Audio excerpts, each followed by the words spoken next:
Bacaan dari kitab Yesaya. Tuhan Allah telah membuka telingaku, dan aku tidak memberontak, tidak berpaling ke belakang. Aku memberikan punggungku kepada orang-orang yang memukul aku, dan pipiku kepada orang-orang yang mencabuti janggutku. Aku tidak menyembunyikan mukaku ketika aku dinodai dan diludahi. Tetapi Tuhan Allah menolong aku. Sebab itu aku tidak mendapat noda. Maka aku meneguhkan hatiku seperti teguhnya gunung batu, karena aku tahu bahwa aku tidak akan mendapat malu. Dia yang menyatakan aku benar telah dekat. Siapakah yang berani berbantah dengan aku? Marilah kita tampil bersama-sama. Siapakah lawanku berperkara? Biarlah ia mendekat kepadaku. Sungguh, Tuhan Allah menolong aku. Siapakah yang berani menyatakan aku bersalah? Demikianlah sabda Tuhan. Syukur kepada Allah.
Bacaan dari Surat Rasul Yakobus. Saudara-saudaraku, apakah gunanya kalau seorang mengatakan bahwa ia beriman, tetapi tidak mempunyai perbuatan? Dapatkah iman itu menyelamatkan dia? Misalnya saja, seorang saudara atau saudari tidak mempunyai pakaian dan kekurangan makanan sehari-hari. Kalau seorang di antara kamu berkata kepadanya, "Selamat jalan, kenakanlah kain panas dan makanlah sampai kenyang," tetapi ia tidak memberikan kepadanya apa yang diperlukan tubuhnya, apakah gunanya itu? Demikian pula halnya dengan iman. Jika iman itu tidak disertai perbuatan, maka iman itu pada hakikatnya mati. Tetapi mungkin ada orang berkata, "Padamu ada iman, dan padaku ada perbuatan." Aku akan menjawab dia, "Tunjukkanlah kepadaku imanmu itu tanpa perbuatan, dan aku akan menunjukkan kepadamu imanku dari perbuatan-perbuatanku." Demikianlah sabda Tuhan. Syukur kepada Allah.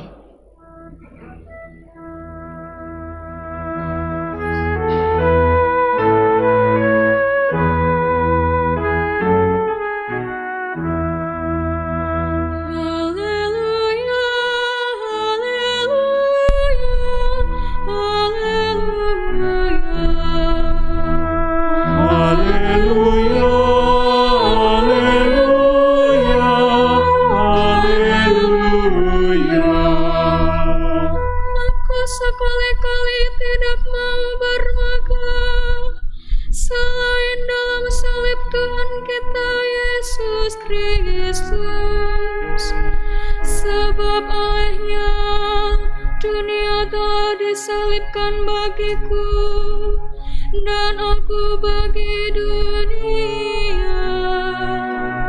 Haleluya.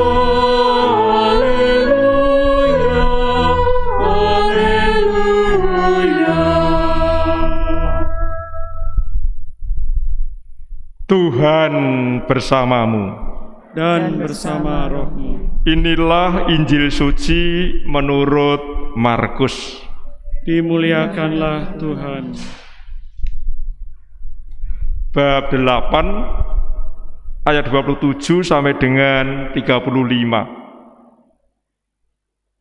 Pada suatu ketika Yesus bersama para murid berangkat ke desa-desa di sekitar Kaisarea Filipi. Di tengah jalan ia bertanya kepada murid-muridnya, katanya, "Kata orang, siapakah aku ini?" Jawab mereka, "Ada yang mengatakan Yohanes Pembaptis, ada juga yang mengatakan Elia, ada pula yang mengatakan seorang dari para nabi." Ia bertanya kepada mereka, "Tetapi apa katamu? Siapakah aku ini?" Maka jawab Petrus, "Engkau adalah Mesias." Lalu Yesus melarang mereka dengan keras supaya jangan memberitahukan kepada siapapun tentang Dia. Kemudian mulailah Yesus mengajarkan kepada mereka bahwa Putra Manusia harus menanggung banyak penderitaan, ditolak oleh tua-tua, imam-imam kepala, dan ahli-ahli Taurat, lalu dibunuh dan bangkit sesudah 3 hari.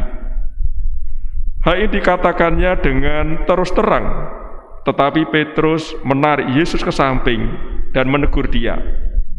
Maka berpalinglah Yesus dan sambil memandang murid-muridnya, ia memarahi Petrus, katanya, "Nyahlah iblis, sebab engkau bukan memikirkan apa yang dipikirkan Allah, melainkan apa yang dipikirkan manusia."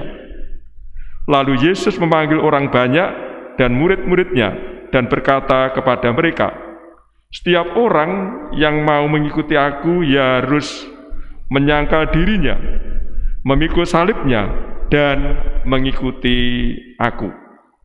Karena barang siapa mau menyelamatkan nyawanya, ia akan kehilangan nyawanya. Tetapi barang siapa kehilangan nyawanya karena aku dan karena Injil, ia akan menyelamatkannya." Demikianlah sabda Tuhan. Terpujilah Kristus.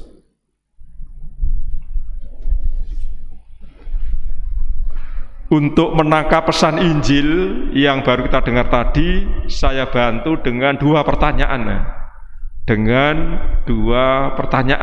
Yang pertama, siapa para pelaku dalam kisah itu tadi? Pelakunya siapa? Kemudian yang kedua, apa kata kuncinya? Apa kata kuncinya? Akan kita lihat dan kita renungkan satu persatu, mulai dari yang pertama, para pelakunya. Yang menjadi pelaku utama yakni ada Yesus. Pelaku utama Yesus, kecuali Yesus ada 12 rasul. Ada 12 rasul. Coba di antara 12 rasul itu di situ ada Petrus. Minimal kita ingat ada Yesus dan ada Petrus. Ini para pelakunya. Kemudian kata kuncinya, Yesus bertanya kepada 12 orang, para murid. Menurut orang banyak, siapakah aku ini? Menurut orang banyak, siapakah aku ini? Kemudian Yesus bertanya kepada para murid, menurut kamu, siapakah aku ini? Menurut kamu, siapakah aku ini? Kemudian Yesus mengatakan kepada mereka, para murid, bahwa ada peristiwa, kejadian yang akan menimpa dia, menimpa dirinya. Yang terakhir, Yesus menegur Petrus. Yesus menegur Petrus. Akan kita renungkan satu persatu dari kata kunci ini. Pada daerah Kaisar Filipi bertanya kepada para murid, para rasul, menurut orang banyak, pada waktu keliling dari satu tempat ke tempat lain itu, siapakah aku ini? Siapakah aku ini? Apa jawabannya? Ada yang mengatakan, orang TPJ mengatakan Yohanes Pembaptis.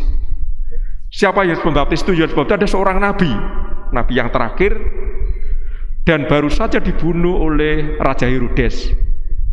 Menurut Raja Herodes bahwa Yohanes Pembaptis sekarang hidup lagi, hadir lagi dalam diri Yesus. Sekarang Yohanes hadir lagi, hidup dalam diri Yesus.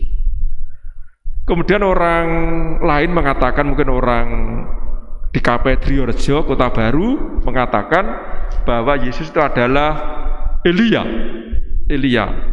Kalau kita tanya kepada kita semua, orang Blitar itu ditanya siapa Bung Karno itu pasti tahu. Siapa Bung Karno itu pasti tahu. Kalau orang Jombang ditanya siapa Gus Dur itu pasti tahu. Bisa panjang lebar dalam memberi jawaban. Hal yang sama bagi orang Yahudi juga tahu siapakah Elia itu. Elia adalah salah satu nabi. Ini beda dengan nabi-nabi yang lain. Nabi Yesaya, Yeremia, Yeskiel, Amos beda. Tidak ada kitabnya. Kitabnya dompleng dalam kitab suci yang lain. Dalam kitab Samuel dan Raja-Raja. Berarti kalau kita membuka kitab suci, mau mencari kitab Elia, tidak mungkin menemukan. Tidak akan menemukan. Biarpun ini bulan kitab suci, satu hari kita mencari terus sampai nanti hari terakhir tidak akan menemukan kitab Elia. Elia itu adalah nabi perintis. Tampil hidup mungkin 100 tahunan sebelum nabi-nabi klasik seperti Nabi Yesaya dan sebagai 100 tahun sebelum nabi klasik. Dan nabi ini pada waktu meninggal tidak seperti pada manusia pada umumnya. Ia oleh Allah ditarik dengan kereta kencana berkuda yang menyala ke surga. Langsung diangkat ke surga oleh kereta berkuda yang menyala, itulah Yesaya. Ada yang lain mengatakan daripada keliru menyebut salah seorang dari nabi. Salah seorang dari nabi. Dalam Injil yang lain, sinoptik yang lain, disebutkan namanya Nabi Yeremia. Nabi itu adalah penyambung lidah Allah. Artinya kalau Allah bicara, biasanya lewat seorang nabi. Bicara tidak enak, Kalau Nabi bicara tidak enak. Pasti kalau di sini hadir Nabi, Bapak Ibu ikut misa ini khotbahnya pasti akan selekit bisanya nih. Akan selekit dalam khotbah, dalam homilinya itu. Itu seorang Nabi bisanya demikian, penyambung lidah Allah. Itu masih banyak jawaban yang lain dari masyarakat itu. Kemudian Yesus bertanya kepada para murid 12 orang, menurut kamu, siapakah aku ini? Menurut kamu, siapakah aku ini? Seperti biasa Petrus itu orangnya spontan.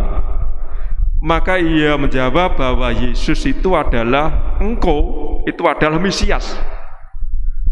Hal yang sama pasti bangsa Israel juga akan mengatakan bahwa Yesus itu adalah Mesias. Mengapa? Karena pada waktu itu bangsa Israel dijajah oleh bangsa Roma. Sudah cukup lama. Setelah mungkin ratusan tahunan, hampir ratusan tahun dijajah oleh Yunani mungkin. Kemudian Yunani mundur, bisa dikalahkan, zaman sekarang bahasanya demikian, kemudian ganti bangsa Roma. Pasti mereka bermimpi, punya harapan hadir seorang Mesias. Jawabannya maka Mesias, itu menurut Petrus. Hal yang sama bagi bangsa Israel, punya mimpi, punya harapan bahwa sekali waktu pasti Mesias hadir, datang menyelamatkan bangsanya. Itulah jawaban Petrus. Bagaimana tanggapan Yesus berada dengan dua jawaban tadi? Ini nampaknya yang bisa kita renungkan, tanggapan jawaban dari para rasul dipertentangkan dengan tanggapan jawaban dari orang banyak, dari masyarakat. Setelah mendengarkan jawaban secara rinci, Yesus beri penegasan bahwa anak manusia, dirinya, kedatangannya akan ditolak oleh bangsanya. Ditolak oleh bangsanya, tidak diterima oleh bangsanya. Kemudian dihukum mati, tapi pada hari ketiga harus bangkit dari mati. Ditolak, tidak diterima oleh para pemimpin, baik para pemimpin agama maupun pemimpin masyarakat. Apa tanggapan Petrus? Tidak. Seorang Mesias, seorang penyelamat tidak boleh ditolak oleh bangsanya. Kalau perlu dibela mati-matian. Kalau perlu yang menderita itu bukan Mesias. Yang menderita itu harus saya kalau perlu. Maka Mesias yang menderita tidak mungkin, harus saya. Yang ditolak harus saya, yang mati harus saya, bukan Mesias. Itu kata-kata Petrus kepada Yesus berkaitan dengan jawaban bahwa Yesus itu adalah seorang Mesias. Pesan apa untuk kita? Oh, yang bisa kita renungkan. Dari jelari bisa kita simpulkan ada dua tanggapan berkaitan dengan seorang nabi. Dalam bayangan saya, Yesus sangat berkenan bahwa Yesus adalah seorang nabi. Maka disebut Yohanes Pembaptis, ada yang mengatakan Elia, ada yang mengatakan salah seorang nabi. Ini artinya memang seorang nabi. Nabi adalah penyambung lidah Allah. Yesus sangat berkenan. Kemudian yang kedua, Yesus adalah Mesias. Ternyata di sini Yesus tidak berkenan. Memang seorang Mesias harus Mesias yang menderita, ditolak oleh bangsanya, dibunuh, tapi pada hari ketiga harus bangkit dari mati. Sampai di sini bahwa para murid, para rasul bersama Yesus kurang lebih 1,5 tahun. Kurang lebih 1,5 tahun. Mereka mendengarkan apa yang diajarkan oleh Yesus. Juga melihat apa yang dilakukan oleh Yesus. Bagaimana Yesus mengusir setan, bagaimana Yesus mengajar di sinagoga, bagaimana Yesus menyembuhkan orang sakit tentu mereka akan melihat dan juga mendengar apa yang diajarkannya. Itu yang dialami oleh para murid, para rasul. Sampai di sini yang mau saya katakan bahwa mereka, para murid, belum mengenal siapakah Yesus itu. Belum mengenal siapakah Yesus itu. Kalau ada pertanyaan, seringkali saya selalu bertanya, siapakah Yesus itu? Sumbernya, dasarnya adalah Injil hari ini. Bab 8, 27 sampai dengan 35 Injil Markus. Hal yang sama, naik dalam pertemuan APP yang ketiga, akan kita renungkan kembali, kita dengarkan dari Injil hari ini. Tujuan akhir supaya kita itu mengenal siapakah Yesus itu. Mengenal siapakah Yesus itu. Hieronymus, seorang ahli kitab suci, yang menerjemahkan dari bahasa Ibrani, bahasa Aram nampaknya, ada bahasa Yunani ke bahasa Latin, diberi tugas oleh Paus untuk menerjemahkan, butuh waktu 30 tahun. Butuh waktu 30 tahun bisa membayangkan untuk menerjemahkan kitab suci. Nanti akhir bulan akan kita peringati siapa Hieronymus itu. Tapi yang diminta dari kita supaya kita itu kenal siapakah Yesus itu. Mungkin juga perlu kenal siapa Petrus, karena tokoh penting.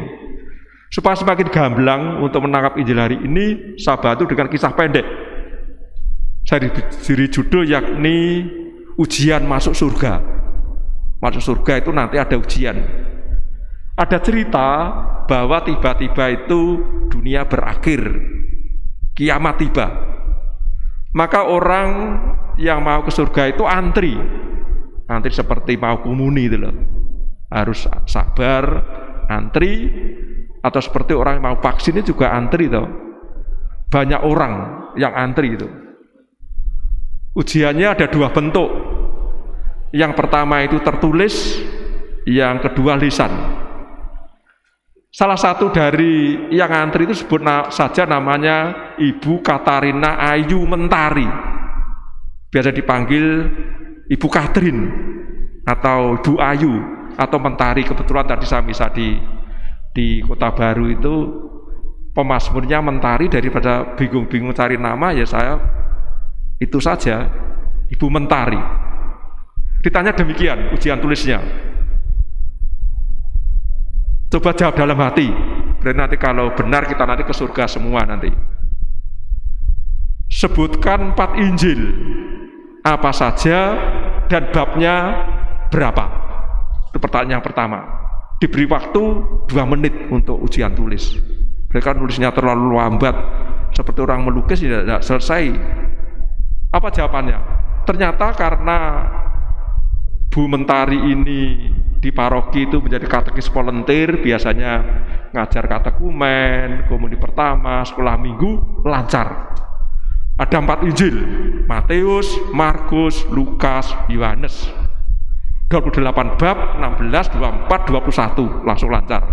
Kemudian yang kedua, sebut ada berapa sakramen? Ada berapa sakramen? Sebutkan. Ada 7. Harus benar loh ya, harus benar, kata Petrus kepada Ibu Katrin.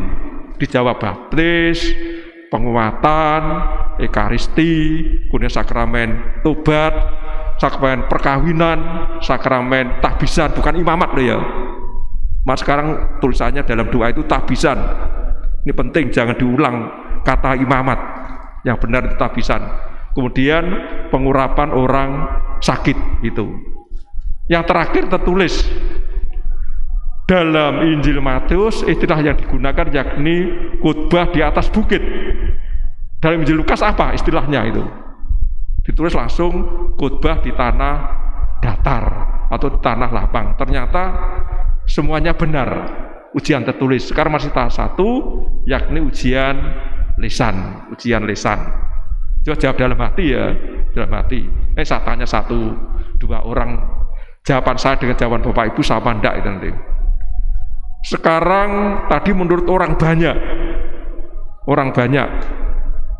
pertanyaannya sekarang ada ujian lisan, dalam Injil yang kamu baca, ini kebetulan bulan kitab suci, Yesus menurut orang banyak itu siapa? Yesus menurut orang banyak, menurut masyarakat. Lalu ditulis oleh Ibu Katrin, Yesus itu adalah Yohanes Pembaptis, kemudian ditulis lagi Elia, ditulis lagi Yeremia, ditulis lagi salah seorang nabi. Ternyata benar. Karena yang terakhir, sekarang menurut kamu, siapakah Yesus itu? Santo Petrus. Menurut kamu, siapakah Yesus itu? Coba dalam hati, apa jawaban dari, coba nanti jawaban Bapak Ibu sama tidak dengan jawaban Ibu Katrin, bahwa Yesus itu adalah Mesias. Itu adalah Mesias, itu jawaban dari Ibu Katrin. Ya, ternyata kamu Mbak Ika jawab apa? Juga Mesias ya? Ya, Mesias ya. Tidak kelihatan Mas Anton. Juga Mesias jawabanmu ya? Mesias. Yang depan anak adanya agak kecil, juga Mesias jawabanmu ya? Mesias ya. Mungkin semuanya pasti banyak yang Mesias. Apa kata Santo Petrus kepada Ibu Katrin? Ibu Katrin, karena kamu, saya tanya, menurut kamu siapakah Yesus itu? Kamu jawab bahwa Yesus itu adalah Mesias. Maka kamu belum lulus Bu Katrin, kamu harus remedi, menunggu 1000 tahun lagi, nanti ada ujian. Kamu terus tanya, Santo Petrus mengapa keliru jawaban saya? Mesias. Ya keliru, karena kamu tiru-tiru saya. 2000 tahun yang lalu tuh saya menjawab demikian ini. Ditanya Yesus, karena kamu tiru-tiru saya, maka kamu belum lulus. Maka pertanyaan untuk kita semua, siapakah Yesus itu menurut saya pribadi? Ini semoga dengan bulan kitab suci ada 2 jawaban minimal dalam tema tahun ini, bahwa Yesus adalah seorang guru, Yesus adalah